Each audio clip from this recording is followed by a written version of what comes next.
Have you ever heard the term dry snitching? Any appellate issues regarding the admission of these convictions. Understood, and it may very well be that we get through this whole trial, and if there is a conviction, that it gets reversed because of things that occurred before I was ever involved in. Yeah, if that's what happens, that's what happens. I'm just... Yo, now the state is clearly playing dirty. So you telling me y'all offered these defendants them long plea deals, but now their convictions can be overturned through an appeal? Man. If you're new, make sure y'all hit that notification bell, that like, share, comment, and subscribe. Grab a seat. We finna dig deep. So to start today, the state is actually still recovering after losing the witness, Mr. Arnold, aka Duke, off the case. Now it's clear that the state wanted no parts of Ashley Merchant when it came to this trial. But ask yourself this, has the jury already not heard all the information about Mr. Winfrey when it came to the Lil Wayne bus incident? Now it's even more interesting because the defense still has to try to pick up the pieces that the state scattered around for the defense and the jury to actually figure out. Now it's even more ironic that the judge is actually just catching on to what the state did. But ask yourself this, is it too long for that to actually be corrected at this point? And can the jury actually remember that or remember to remove it out their mind? Let's dig. Stillwell were in a shootout with people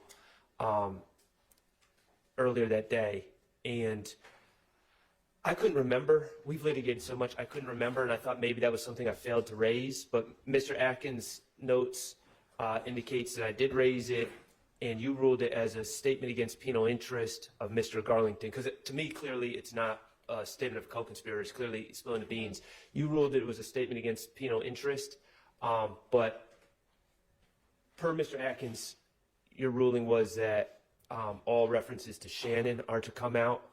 And so that was something, again, I didn't realize I was reading going through the unredacted versions of those calls, but the state's going to have to clean up, obviously, before publishing it to the jury. There was also, in one of the calls, it was the same call as the nested hearsay, statement by Mr. Stillwell that when Mr. Farley's arrested, he needs to basically demand a lawyer, and then Mr. Stillwell talks about how when he was arrested, he demanded a lawyer. So I had concerns about that as well. And I believe That seems, what's the state's take on that? After I sent this email, I listened to the portion of that call, and the state agrees with Mr. Schardt and redact the lawyer part. There is one portion of that call where after he tells, and by he I mean Shannon Stillwell tells Deamonte, I requested a lawyer. They're talking about Miles Farley. He needs to do the same. That part I agree to redact. At the end of that brief diatribe, he says, you know, he doesn't need to say anything. I mean, he basically says, don't tell them SHIT. And so the state is not trying to argue someone asserting their Fifth Amendment rights, but the way that they're talking, you know, it's not Farley speaking. It's two people talking about, hey, he doesn't need to tell them anything. The state's position is that specific line, removed from lawyers, is relevant because what is there for him to say if the murder didn't happen? Now, you know what just blows my mind with this whole trial since I've been watching it from the beginning, even with the defendants that are actually suffered from this case, is that a lot of these defendants actually helped the state actually build this case. Now, a lot of people not going to agree, and some are after I make it make sense and break it down. Now, interesting, is it not clear that most of the evidence that the state is using came from the defendants themselves? Text messages, Instagram posts, pictures, recorded phone calls, like talking over the jail lines, and they telling them that it's recorded, and they still have these open conversations but speak broken code? Man, now, whether the state can connect the dots or not, neither here nor there. In my personal opinion, the state will never be able to connect the dots when it comes to this part of the case. Now, the other defendants that are suffered might be in trouble. But when it came to these defendants, especially SB, ask yourself, why are they doing so much talking on recorded lines? Let's dig. I ain't know that. Nobody told me. I think something like, hey, bro.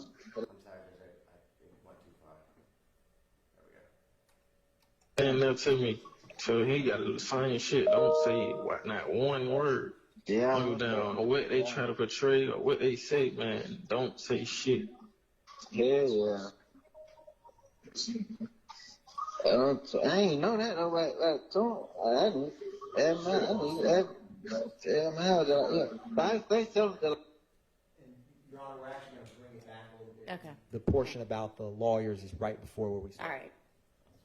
instructed that one, the plea was under Alford, and that two, even though it was under Alford, they should still not consider that under the Jefferson case, Your Honor. Okay, so I think maybe the easier thing to deal with is the convictions that are going to come in against Mr. Kendrick and that have come in against Mr. Stillwell. And it looks like Mr. Stillwell's convictions were from, I don't know, a 10 SC case that was, when I looked back at this evidence, I could not even follow what was going on with that case because there were 3 different plea sheets that all said negotiated. The Senate sheet said non-negotiated, and the sentence was to different counts than the plea sheets were. So I don't know. I would think the Senate sheet would control. Did y'all look at that? I mean, it's a certified copy, but it makes no sense. It's like the first page says he's pleading to counts 1 and 3. And then there's another one that is he's pleading to count 7. I don't know if it's count 7, but, and they're all the same indictment number. And then there's a third one that says he's pleading to count 9 or something. And then you go to the Senate sheet and that's not even what he pled to. And I don't know if it was negotiated or non-negotiated, which doesn't really matter. It's just really hard to follow what he even pled to there. One of them was definitely a gang count way back in the day. It didn't say which gang or anything like that. Then there was an 11 SC non-negotiated to burglary, a 13 SC non-negotiated to possession of marijuana with intent, and then a 19 SC that was mainly a guilty plea, but Alford on one of the many charges that was also non-negotiated. And that was like possession of a firearm by a convicted felon, which I guess maybe he was saying, I didn't know it was around. I don't know. And that's why it was Alford. But I don't know if we need an Alford explanation, given that maybe I'll just, I don't know if you want me to highlight what it was or just say he had some guilty pleas. It sounds like we have the explanation for Alford for coming in. Anyway, Yeah, right. So I don't think we need to overly Okay. confuse. Okay. It's just one for Mr. Kendrick. Okay. Well, then it would be a guilty plea and not certain convictions. A guilty plea conviction is about to be admitted in this case. Okay, good catch by the judge. As y'all heard, she actually caught that. What did the state say? Convictions. No, it's a conviction. Wordplay. What do I keep saying? The state plays on words. Would that not have misled the jury to turn around? And even on top of that, misleading the jury report. Ask yourself this. Did you not just hear them say these defendants have taken pleas? Which means that's plural, meaning multiple pleas. So in the juror's mind, that's already a form of admission of guilt. But is a plea actually an admission of guilt? So like the court say, is it actually just them taking something that's in their best interest? At the end of the day, is it still guilty if you take a plea? Let's dig. Add something important to the record. And Your Honor, I appreciate the attempts to craft a curative instruction. Yeah. I just want to be clear, very clear on behalf of Mr. Stillwell on the record that while we do appreciate those attempts, we are not waiving any appellate issues regarding the admission of these convictions. Understood. And it may very well be that we get through this whole trial, and if there is a conviction, that it gets reversed because of things that occurred before I was ever involved in. You know, if that's what happens, that's what happens. I'm just at this point trying to, where there may have been something that could have been handled differently, try to the extent possible to remedy it now so that when they are deliberating, to the extent possible, they're deliberating, understanding what it is they can and can't consider. But I understand that, and your objections are reserved and preserved on that issue. I appreciate that, Your Honor, and also just as I know we have the Harvey rule, but just as a belt and suspenders, we have Sure. similar stances. Okay. Mr. Schardt. So it's not a surprise that the judge actually has to come out with actual instructions for the jury. Look at all the information that the state has misled and introduced that wasn't even actually used. On top of that, half of the defendants with half the evidence the state has used are actually gone on pleas already. So when it's left with these last 2 defendants, ask yourself this. Can the state actually have a valid witness? Which brings us to our next part of the day. Obama. Phew. Let's dig. No, he was arrested for it. Now, on that call, Mr. Eppinger reached out to you to get permission to stay at Lucci? I mean, yeah, he called me. Yes, he called me. Do you know why he would have to call to get permission to stab Lucci? I mean, that's another conversation I left with water because I never took the next step to reach out to nobody to try to hurt nobody. I had a conversation. I was just talking to be talking. I didn't. I understand. My question is though, do you know why he would have to get permission to go stab Lucci? He ain't got to get permission. He a grown man. He can do what he want to do. So why was he calling you to get permission? Sustained. When he was asking for permission, who did he want you to reach out to? I don't know. I said I put something in I know I just replied like I put something in a couple people's ears. So. Who were the couple people's ears that you were going to put something into? Nobody. Okay. When he says that I've been trying to get Dolly so I could talk to Slime, with Slime. Somebody in the car. I guess he referring when he said that. I guess he put Slime and Dolly in the same sentence, so I just assumed he was talking about Mr. Williams. Yeah. Now, I don't know if it was just me, but man, I've been sitting up here just like on the edge of my seat, just waiting to see exactly how he finna mess up. Now, interesting. We know the state has already hit him with this plea, and it's already been put in his face. So he's already actually saying Monk to go to jail too for violating his plea. So you think he finna play with the state? Nah. He's up here, you can clearly see his body language is off, his energy is shifted, and he's nervous. Not Obama. Anyways, now, even more interesting, the state, for them to be able to continue to take these pleas and put them in front of these defendants is one thing. But again, on the flip side of that, these defendants put themselves in those positions when they actually signed the plea. That's dead. You said you were going to pull up to the yo. What were you referring to? I was talking about the studio, but I was lying.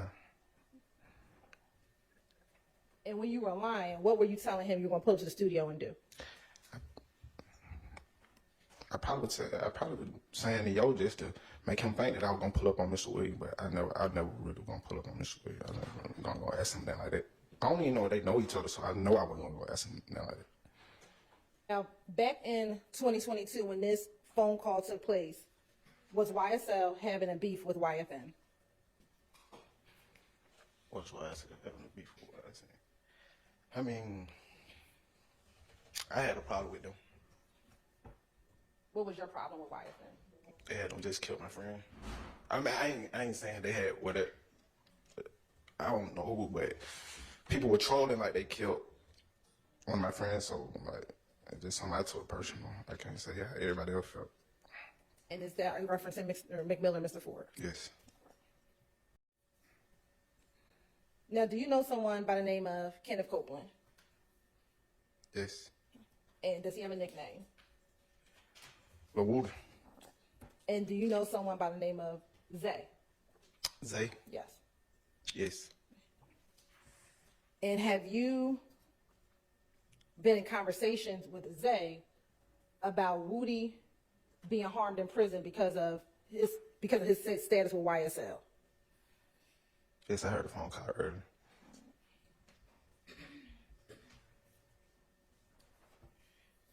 And have you had the opportunity to listen to that phone call? Yes. All right. And while that is getting loaded, were you arrested for the charges in this indictment, 22 SC 183-572? Yes. All right. Yeah, that brother's starving. Yes, sir. Yo, gang. Yo. Well, I miss you big time. I been dog. I know. Listen, man, I just got a phone with the boy Woody, right? Yeah. We just coming down the road, right? So boom, they did jump on me. They did that. But he was like, they tried to put him on the door and all that. But he said the gang tag boy came and talked to him and all that shit. So he dug right here and long story short, he based on some brother YSL shit over with, bro. Nigga started holding the name like that. How he coming at me like, bro, that shit hot right now, bro. He like, bro, you gonna go to jail, bro. Niggas going to jail, bro. Them folks trying to lock their ass up, bro. He's in jail no more than us because we on the street. Yeah. We lancing. They know because them folks putting up on them folks. You feel what I'm saying? Yeah, right. Bro, nigga Richard got backstage and shit for a little bit, like really not even like I'm not giving up on game, period. He's just like, it's so much going on, this shit, bro. Like, bro, it's so much going on, bro. Like yeah, it's a lot going on with that shit, bro. Yeah, nigga got fired. They got kind of fall back because there's so much going on. Like, I talked to Woody, he called me, he was like, bro, vape, bro, about 3 niggas done push up on me, talking about your name, talking about, what? I'm on the vape Woody, and go pushing up on Woody, and go try to get some scraping down there about y'all, you feel me? Because I heard you got jumped on, and I sent word down, like, bro, y'all need to eat anything that's up, you feel me? Yeah. Folks pushing up on Woody, so Woody finally called, like, vape, boy, you hell, he like, boy, I'm proud of you, boy, like, what? He like, well, hey, man, you standing on business, you feel me? So I go and tell him about you, I'm like, man, I'm standing on business too, you feel me? He was like, oh, yeah, shout one to one. I'm like, yeah, that's my man, you feel me? Yeah. Yeah, though, but I was just telling him how niggas put up, niggas ain't outside for real. He was like, man, he say, baby, bro, I know that, bro. He like, bro, niggas ain't, everybody ain't like that, bro. You give me the rundown, like, you know, we want a nigga who I really just sit down and listen to. Shawty really smart. Yeah. Shawty very intelligent, like, and he know it's something like, he like, bro, that shit hot right now, they just chill, bro, like, just chill, bro. Like, I know he's basically like, bad y'all didn't want to go do something, but you can't right now. He said it's impossible. He said it's impossible. He said, yeah, they gonna end up in jail. He said, because they watching. When you think they ain't watching, they own nigga ass, bro. And did you ultimately take a plea in this case, Mr. Sumlin? Yes, ma'am. And to go even deeper, what's even more crazy with this whole situation with all these defendants is that they were actually pre-warned back in the day by the same one that they said is on the case who cooperated with the state, got the first plea on the case. Make that make sense. So what they do, just ignored the message. Okay. You think that message that he told then, you think they understand it today? Let's dig. Yes. You're on the state, but like, and at 421 BB and stuff, I think it's document, but Mr. Sumlin has recognized 421 BB as a certified copy of his conviction. All right. In 22 SC 18357. All right, and as admitted, and ladies and gentlemen, at this point in time, I want to remind you that you've now just heard evidence that Mr. Sumlin pled guilty to some charge or charges in this indictment. And I'm going to caution you that the co-defendant Sumlin's guilty plea conviction itself is only admitted for a limited purpose. That guilty plea is an admission by this witness only that he committed the criminal act or acts to which he pled. You're not to consider this defendant's guilty plea as evidence that any other defendant is guilty of committing any of the criminal acts alleged against them in this indictment. And again, as I've told you before, each defendant is entitled to have the issue of his guilt determined solely on the basis of the evidence against him and not on whether another person has been convicted of any of the charges with which either of these defendants is currently accused. And I have no further questions. All right, thank you. Now, I'm going to be the first one to say, I don't know if you'll agree or disagree. Y'all make sure y'all jump in the comments and let me know. But that whole jury instruction, that was some bull. Listen, why would you have to give a jury instruction if a case is open and closed and clear cut? Y'all know that y'all are doing everything that they can, and the judge actually knows that the state has actually mixed the jury up. They know that the jury is confused. To actually have to sit back and actually pay attention. Now, luckily, the actual state, in my personal opinion, lost the jury months ago. So this right here should be easy to close and conclude when it comes to these last two defendants. But again, can the state actually have one credible witness? Now, we see this witness up on the stand, and the state is dead in his face. Body language is still off, but man, wait till the defense comes up here and actually takes over the case. Let's dig. Good afternoon, Mr. Sumlin. My name is Doug Weinstein. I represent Deamonte Kendrick. I believe you said earlier you know him as Yak Gotti, correct? Yes. Okay, so I'm just going to refer to him as Yak Gotti when I talk about him. Yes. Okay. There was some discussion earlier about a phone call between you and Polo, Mr. Dorsey. You remember that conversation? Yes, sir.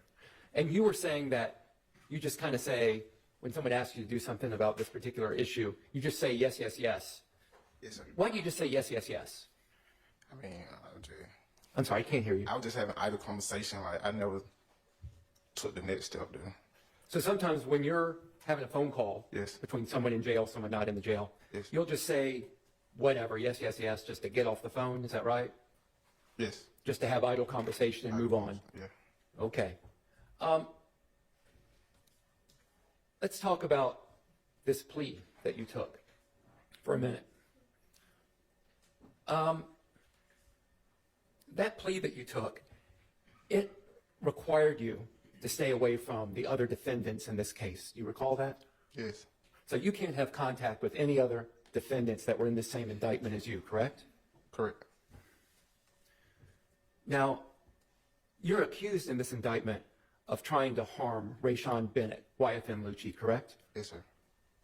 And you're also accused of this indictment of trying to harm Harold Clements, correct? Yes, sir. Are you required to stay away from them in this plea deal that you took? I mean, Or let me take that back. Would you be surprised, if I can have you look at it if you'd like, would you be surprised that you're not required to stay away from them? I wouldn't be surprised. Like, I wouldn't be surprised. Yeah, so the state is dirty. Now, this was fire for Weinstein to come up here and actually just shut that down real quick. Short, sweet, and to the point, led with the most impactful information. Fire. Now, what did he do? He just actually reiterated and reminded the jury. Out of all the things that they tell you to get out your mind, one thing that's consistent that doesn't change throughout this case is the state's tactics. Look how they use these plea deals against these actual witnesses, these defendants. These boys are actually faced with almost nothing. Now, granted, some of them did put themselves in those positions, but again, did the state actually try to help them with these actual pleas? Or did the state do what they needed to do to try to get the convictions? They did. You were able to, you were represented by an attorney. Yes, sir. Okay. And you and your attorney moved for bond. Yes. All right. And bond is when, after you're arrested, you're able to pay money and be released while the case is pending, correct? Yes, sir. Okay. And when you moved for bond, that was, the bond hearing was heard by Judge Glanville, correct? Yes. Yes. Okay. And at that bond hearing, the prosecutors were at their table, correct? Yes. And at that bond hearing, so, Your Honor, I believe this is relevant because when this Joe, Kind of let me know where you're intending to go with it. I'm going into his plea when he pled to an agreed probationary sentence only after he signed the state's factual acknowledgments. Well, because the state is fighting against bond. He's not given bond. He's stuck in jail. Those are all factors, being stuck in jail, not given bond, are all factors. If you want to just ask, was bond denied? And Well, I would say, I'm, yep, I was stuck in jail, that's fine. I appreciate that, and I will ask that if the court limits me. What I'd like to ask is about the state objecting to bond, because I think that is relevant because on one hand, they're saying this guy is a danger, do not let him out, and then as soon as he signs the form that they wrote, then release him on probation. And I think that's relevant, and right now, I think it's relevant for the jurors to know that they have this document in front of him, and it might explain his demeanor. It might explain. Okay, so, I mean, are you going to ask, did the state oppose bond? Yes, they did. You ultimately, bond got denied. You had to stay in jail. Is that the gist of it? I mean, we're not going to go into a whole lot of, they said this. No. Okay. All right, that's fine. Mr. Sumlin, a couple more questions. Let's talk about the phone call with Mr. Dorsey first. How long have you known Mr. Dorsey? Since 2017? February 15th. Of 2017? Yes. Sir? Of 2017? Yes, sir. Okay, thank you. And you and Mr. Dorsey were in custody on that day when Yes, you sir. met him, correct? Yes, it was in prison. So, that call, Mr. Dorsey called you. You did not call Mr. Dorsey. Right. And Mr. Dorsey was in jail and you were not in jail. Right. Okay. And he called you about bringing some harm to a person named Mr. Harold Clements. Is that fair to say? Yes. Okay. Did you have any problem with Harold Clements? I didn't even know Harold Clemens. Could you speak up just I didn't even know Harold Clemens. Okay. And did you said that Mr. Dorsey gave you some instructions. Right. And is it fair to say, is this fair recapping your testimony that you hung up the phone and moved on with your life? Right. Okay, you did not act on what Mr. Dorsey was asking you to do. Right. Okay. And then you had another call from Mr. Eppinger. Right. Mr. Eppinger was calling about, the state was saying permission. Wasn't Mr. Eppinger really looking for payment? Isn't that what it was? It wasn't permission, it was payment. Yes. Okay. And Mr. Eppinger, and I know you said alleged, we'll say alleged, but he was accused of doing something really crazy and idiotic, right? Yes. And this officer, to your knowledge, if you know, this officer was trying to arrest him on a separate warrant, and that's when Mr. Eppinger shot the officer. I think that was the situation. Okay. Of anyone in this case, Mr. Stillwell, Mr. Kendrick, anyone on the indictment other than Mr. Eppinger, did you ever hear of anyone encouraging Mr. Eppinger to shoot that officer? No, sir. Okay. And then he starts asking you how much money he could get because he needed to hire a lawyer. Yes. Is that what he said to you? Yes, I think he said. I think he said it in the call. Okay.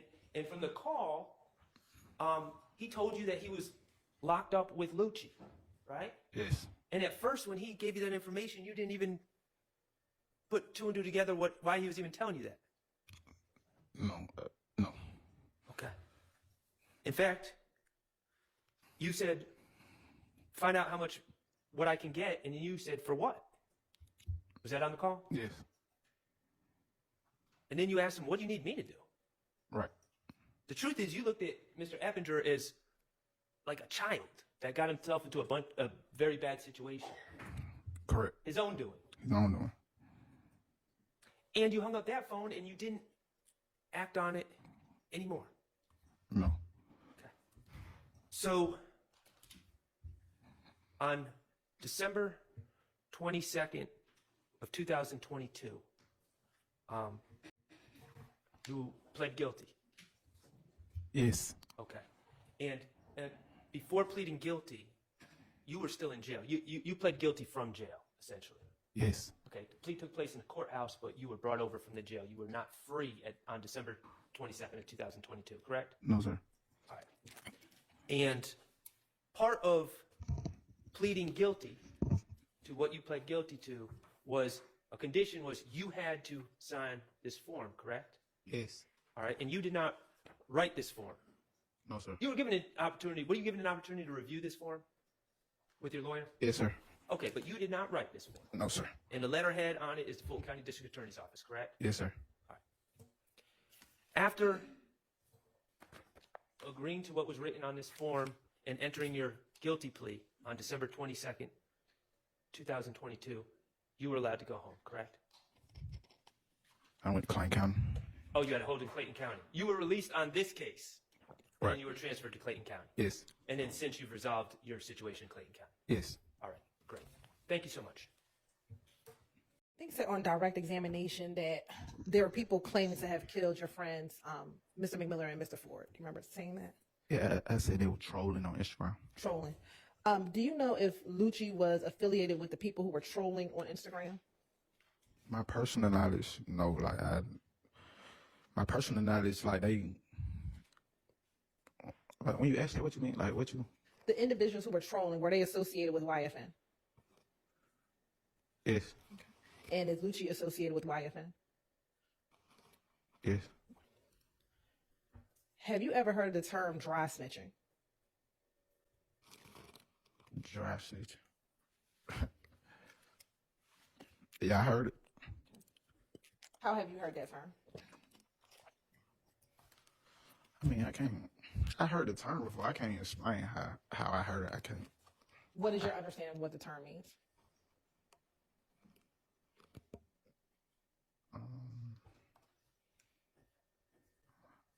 I can't say what I heard the term before, but I can't just say what it means.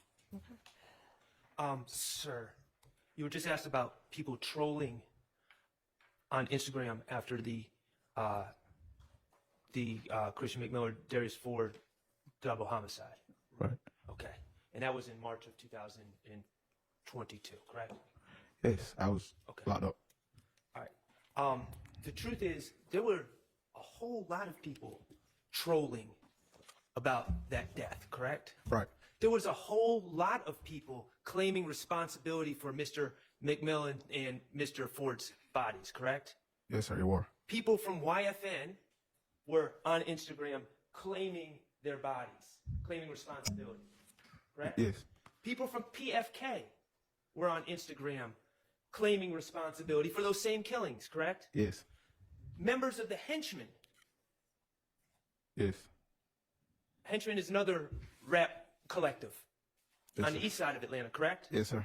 People that were members of the henchmen were also claiming responsibility for Mr. McMillan and Mr. Ford's deaths, correct? Yeah, it was a lot of people trolling about they death.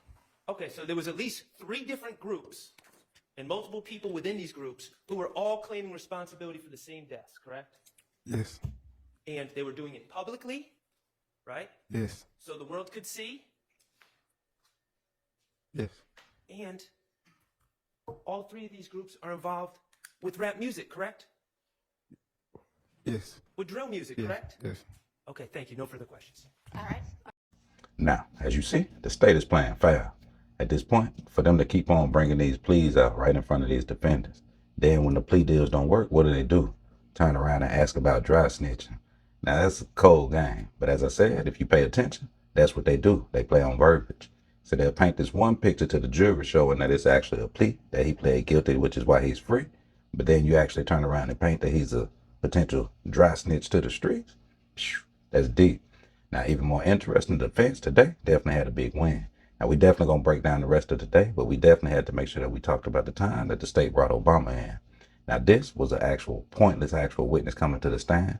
But to be fair, what he did do was confirm that YSL was actually a gang, and he confirmed the actual difference between Rock Crew and YSL.